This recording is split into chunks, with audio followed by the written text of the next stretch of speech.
Hi, and thanks for listening to Gossip with Celebitchy, where we talk about celebrity gossip, entertainment news, fashion, and royals.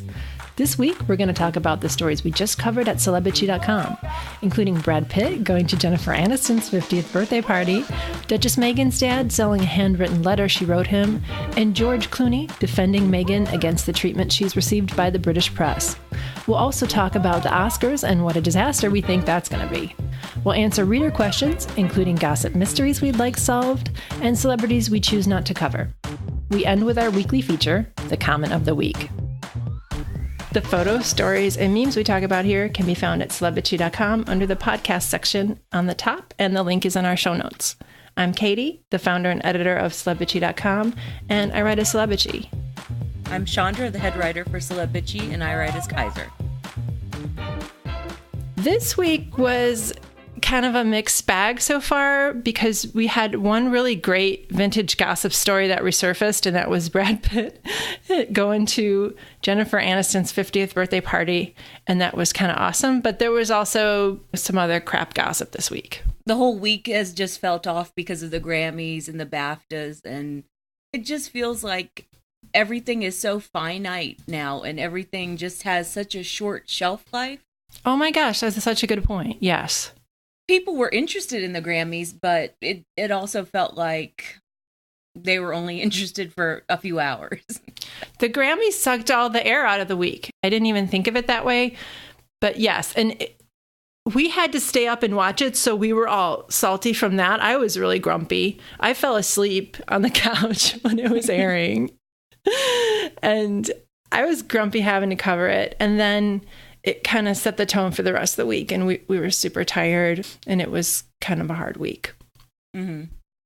Yeah, and the shit's not over yet. Well, we only have one more thing to get through, and that's the Oscars. It'll be the weekend that this is published. Yes, on the Monday after the Oscars, we'll have like a special episode, and it'll be a filler episode, I'll be honest, but we'll have some content that we haven't included here before, like more of my interview with Christy Puchko from Pajiba. She was awesome to talk to. And we'll also cover what we think of some movies. And, let's talk about Kim Kardashian's plastic surgery, and that'll be like the special extra. Okay, so the stories this week. Brad Pitt and Jennifer Aniston are on the cover of People magazine like it's 2003 all over again, and they're the golden couple. All she did was invite him to her birthday. What happened with that? Well, all right, so they're on the full cover of Us Weekly, but they only have like a little blurb on the cover of People magazine. Oh, okay. Yeah, it's like partying like they're 2003, like you just said.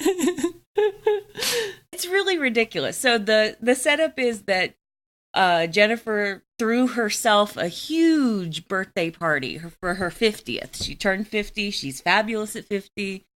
And she rented out like the Sunset Tower restaurant or whatever. And she invited all of her A-list friends. So Kate Hudson, Sandra Bullock. Yeah, the party had a great guest list. And then she invited Brad and John Mayer. Okay. But John Mayer hasn't gotten like any of the attention, and you know that sucks for him. Like he's like, come on, I want some attention too. I'm John Mayer. But everyone's paying attention to the fact that, Brad actually showed up.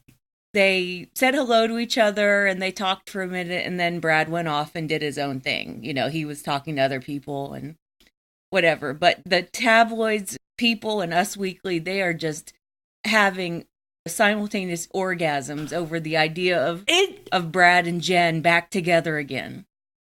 I'm a little turned on by that because it is fun.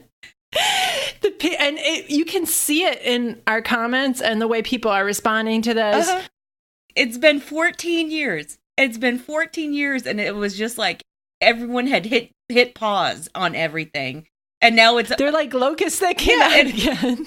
And I was shocked at like people tweeting at me about how, thank God, Brad and Jen are back together again. I'm like, really? It's 2000. You got tweets like yes. You got to bookmark those and we'll put them in the post for this because that is precious. There's not that much to unpack with this. He showed up at her birthday. He sent her a present, as one does, I guess. Other people did too. But it's fun. I like the idea of them back together. I don't. Oh, you don't? No, I mean, I think it'll be good for us, for our jobs, but yes. I don't. Yes, that's what I mean. I don't like the idea of them back together because I wish that both of them had moved on past this. Well, it's not good for their well-being personally, but I don't really care about them as people. I would like Brad to achieve sobriety and keep it, but I doubt that he has that. But it's fun. It's a good story. We'll see how it unfolds. I do think that, just from a pure publicist idea of it, it's great for both of them. It really is. And I like how you cover that because you were like, of course they're both playing into it because they're getting covers of magazines and they're not even in anything. Yeah. And she gets to look like, all of her exes showed up for her birthday. Everyone loves her. And then he gets to play into the minivan majority, as Lainey would say. They loved him with Jennifer. They've always wanted him to get back with Jennifer. And so he's playing into that. Yeah, it would be fun for a minute, but it's probably not going to happen. Hopefully she's smarter than that. I don't think he is, but he's not. I think they're both deep as a puddle. True. Maybe he'll take yoga, though, and he'll talk about how she's changed him. So the other big story this week that you covered was Thomas Markle, Meghan Markle's narcissistic piece of shit father, selling a letter that she hand wrote him after he didn't tell her he wasn't coming to her wedding, and he just talked to TMZ. He probably faked a heart attack and never contacted her. And it's very gracious. It's very kind. And it proves her point. She tried with these people. You can't negotiate with narcissists. I feel like all of the stuff that went around behind this for months is more interesting than the actual letter. Like, the letter says what most of us assumed it would say. I think a lot of us who are super involved with this royal story, we assume that, of course, Meghan cares about her father. Of course, she told him at some point, please don't sell me out. Don't be so toxic so publicly. And of course, he ignored her. She sent the letter in August, a few months after the wedding. Yes. He had spent those months after the wedding selling interviews to TMZ, to the Daily Mail, to whoever would listen to him. Talking about how she's a horrible daughter, how she needs to come visit him, trashing the royal family.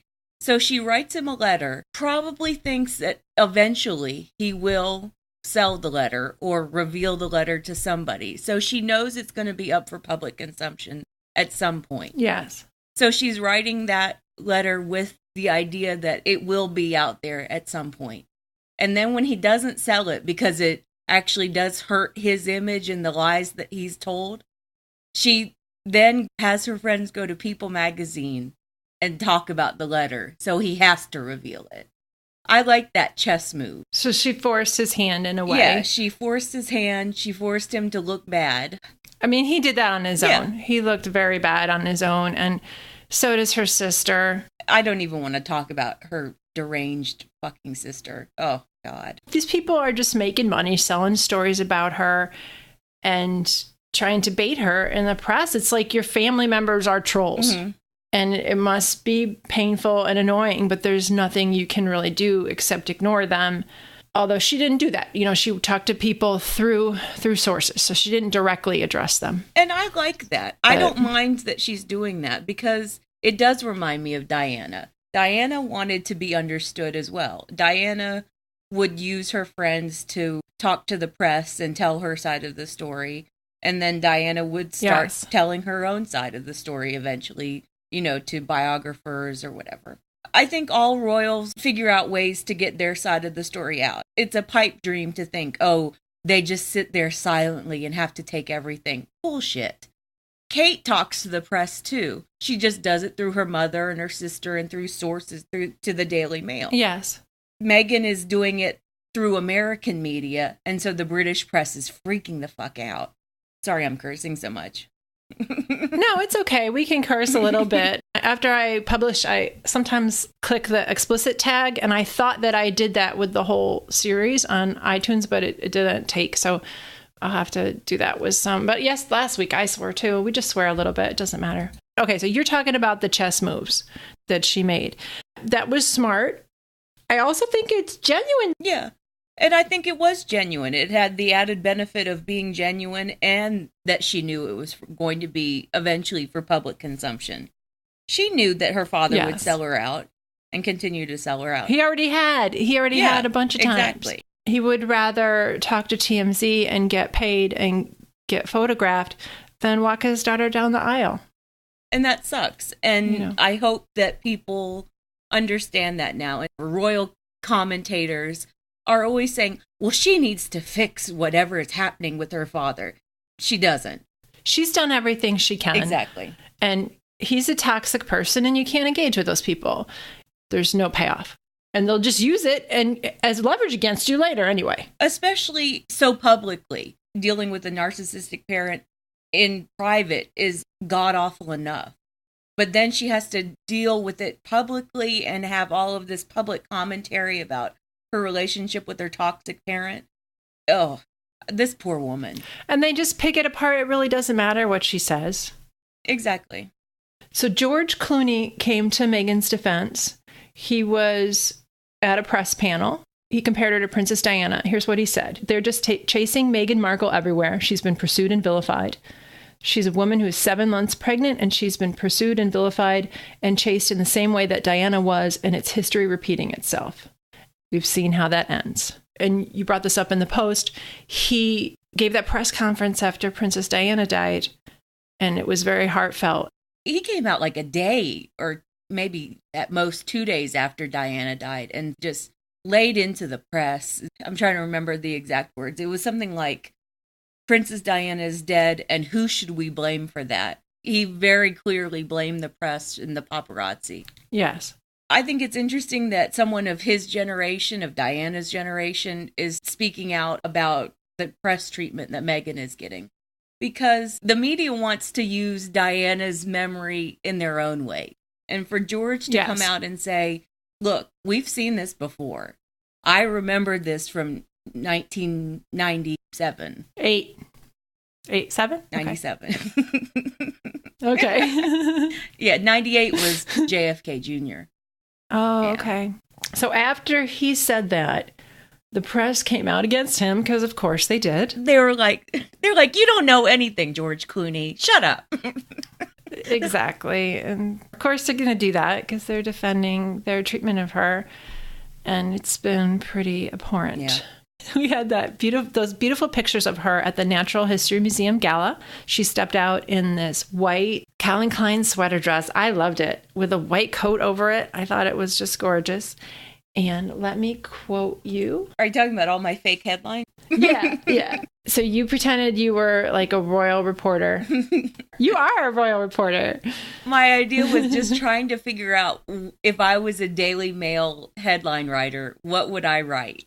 And this is... So I'm going to read some of these. Yeah, sorry to interrupt you. I'm going to read some of these, but they are not so far off because, as we talked about in an earlier podcast, they ran a headline blaming Meghan for the avocado trade because she had a friend Instagram photos of avocado toast she made him. I mean, it's outrageous. Okay, some of your awesome fake headlines are: vulgar Meghan displays obscene baby bump in bodycon sweater and no trousers. Uppity American refuses to speak to father, but dares to talk to strangers at gala. Duchess of Sussex throws her bump in everyone's faces at gala. Gala goers in tears at rudest, most ostentatious pregnancy I've ever witnessed. It's not so far off. I mean, they were yelling at the poor girl for writing cute messages on bananas. They yelled at her for weeks about the fact that she touched her bump. Ooh. And a lot of women do that. I touch my stomach after I eat too much. If I had a baby in there and what I did, I was touching it all the time because it's like, whoa, what's that thing? Sometimes it kicks you too. There's like a cute video of her stomach moving. Yeah. because the baby was kicking her. People touch their bumps. And it's her first pregnancy. You know, her body's changing. She's getting used to that. Of course she's going to touch her baby bump. Her baby's in there. She's like, hi, baby. In this next section, Chandra and I talked about the fact that the Oscars had moved 4 of the categories to the commercial breaks and were only going to air the acceptance speeches during the ceremony. They were going to edit the clips and show them later during the ceremony. However, due to the backlash, they've since announced, after we recorded this podcast, they've announced that they're going to move all of the awards back to the ceremony as originally planned and as they've done it for years. The statement from the Academy of Motion Picture Arts and Sciences said, all Academy Awards will be presented without edits in our traditional format. We look forward to Oscar Sunday, February 25th. So here's what Chandra and I talked about. And the fact that they changed it again kind of proves our point that the Oscars are going to be messy. All right, the Oscars are coming up. They're this Sunday. Yeah, this has been ridiculous. They don't have a host because Kevin Hart won't apologize for being a homophobic piece of shit, but we didn't really want Kevin Hart to host the Oscars anyway. Yeah, I didn't even think that he was going to be a good host. He wouldn't. I'm not mad that Kevin Hart isn't hosting. I'm mad that they couldn't figure out one person to host. So they're going with this whole no host, we're getting a bunch of A-listers thing. That's ridiculous. But they're not letting all the people who won Oscars last year present like they have done in previous years. So they didn't invite Allison Janney to present. It just seems like a mess. Yeah. They also are cutting Best Cinematography, Best Film Editing, Best Live Action Short Film, and Makeup and Hairstyling. They're cutting those 4 awards from the broadcast and sticking them in the commercial breaks. Well, wait, because they just issued a clarification about that today as we're recording on Thursday. Okay. They are going to present those categories during the commercial break, but they are taping them. And then at some point in the telecast, they're going to show the winner's speeches on stage, but they're just going to cut the whole presentation part of it and the walking up stage part.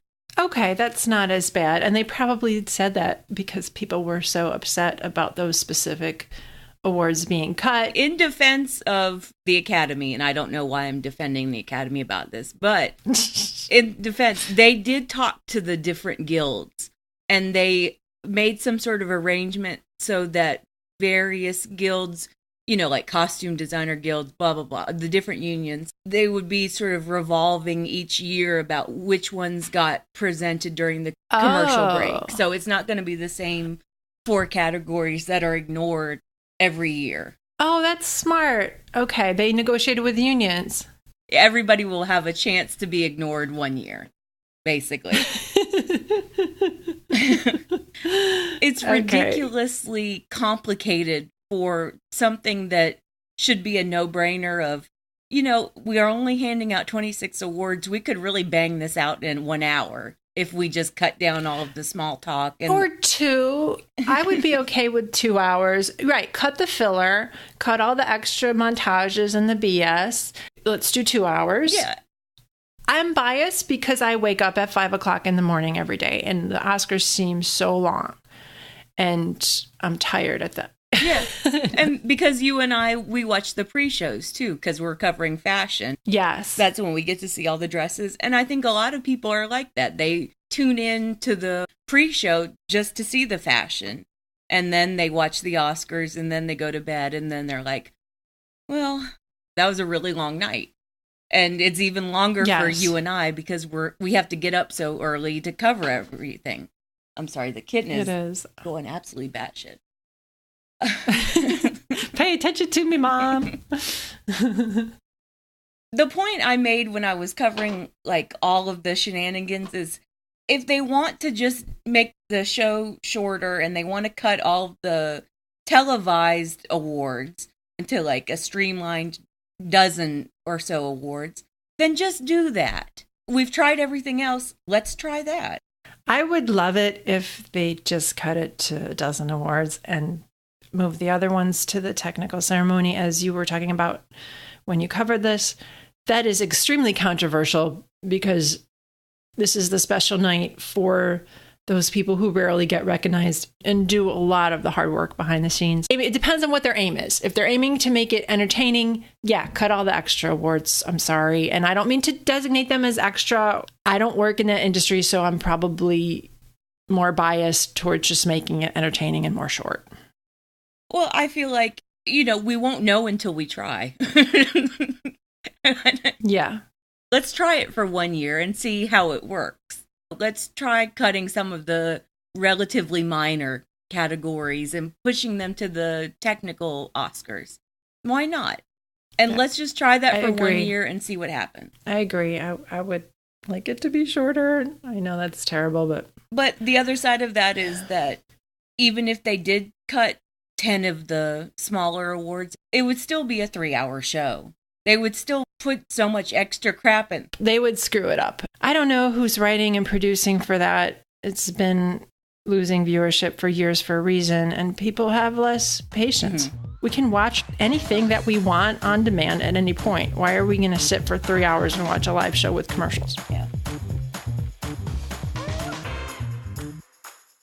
So our user questions this week.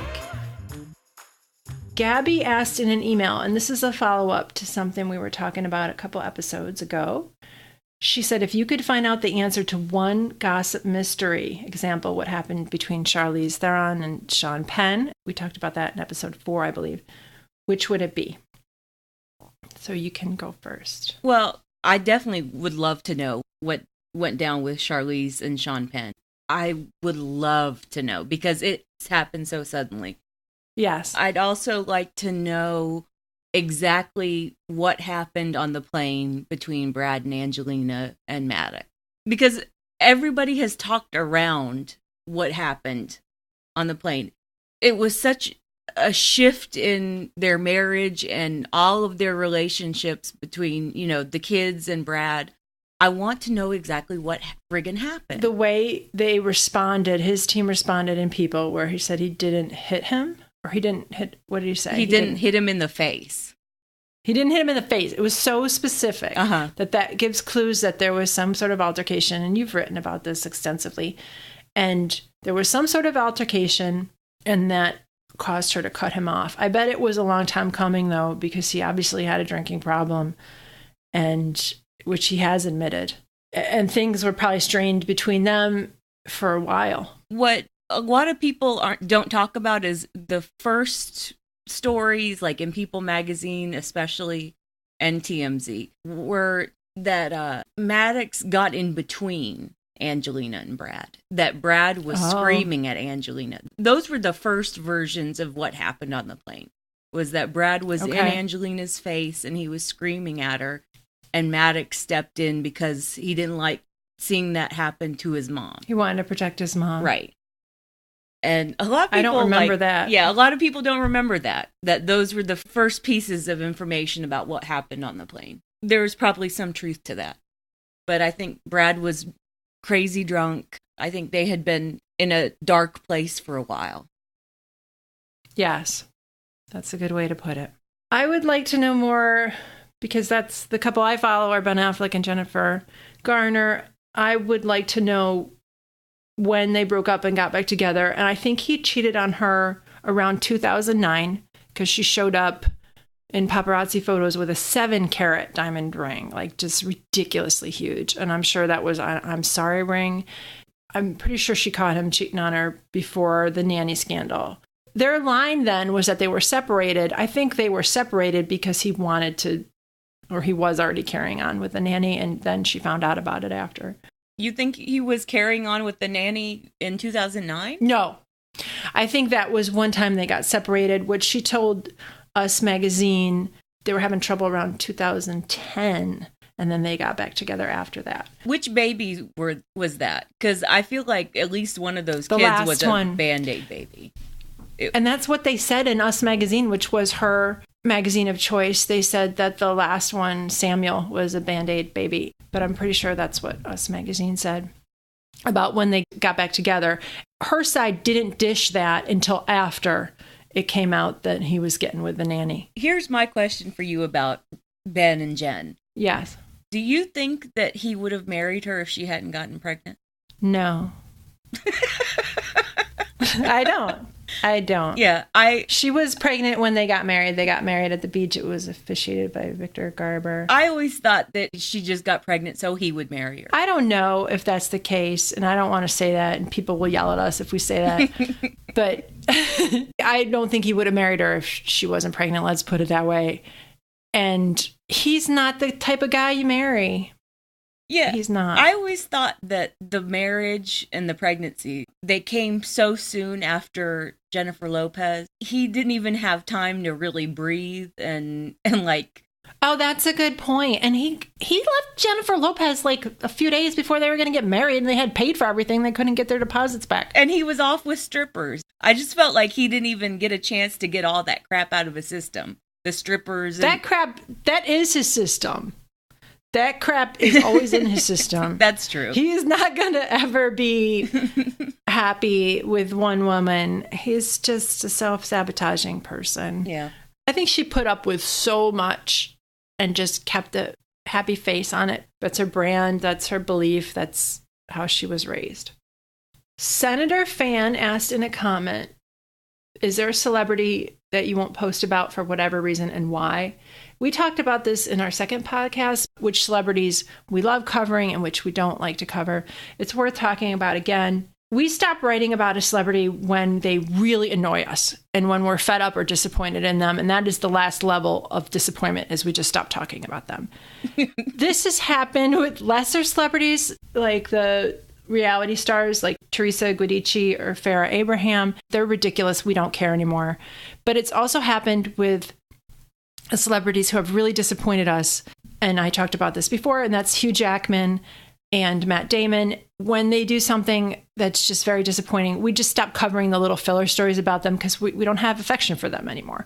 So we kind of ignore them. That's a good explanation for it. It's like when somebody pisses you off or just annoys you so badly, like Matt Damon or I'll say Lena Dunham, you only cover them when the story is so big you can't ignore it. It has to reach a certain threshold. Yeah. But when we like them and we need stories, we'll cover them when they do minor things. Yeah. But once they are so disappointing, we just stop covering their little things. That's a good explanation. I don't want to cover someone like Bill Cosby unless it's a major story, like he's found guilty of something. Yes, we don't cover filler stories about terrible things or terrible people. We'll cover the breaking news and maybe a couple follow-ups. You explained it really well. We don't want to give them space in our minds or in our imaginations. Yeah, either. Exactly. So we got really nice feedback from Lila in a comment, and I just wanted to read that because it made me feel proud. It was really sweet. She wrote, I'm loving the podcast. Now that it's on iTunes, I'm marathoning the entire thing. I think that my biggest takeaway is how much I appreciate what they do. Like, this is so nice to have those moments of humor and levity and snark to start my day. It makes me really happy when they take joy in their job, and it makes me sad when their job is stressful, like getting named in a lawsuit or having crazy fans blowing up the comments. Thank you so much for that, Lila. That means a lot. We are really lucky that we have this job, that we're not in an office. We don't have bosses, really. I mean, I'm sort of bossy, but I'm bossy. But that I'm the boss. I'm not saying anything. I'm not saying anything. Go for it. I could be fucking annoying. I can be needling and nitpicky. We don't have to go to meetings. Yeah. We don't have to work 9 to 5. We get to set our own schedule, and we get to gossip about celebrities for a living. So it's fun, but it does have its stressful moments. Also, if you want to leave a positive review for us on Stitcher or iTunes or any of the services you use, we would really appreciate that because, you know, people who don't like us are pretty vocal sometimes. So it helps. It really does help if you leave a review. But we get to gossip for a living, and we're lucky. We still work hard, though. Yeah.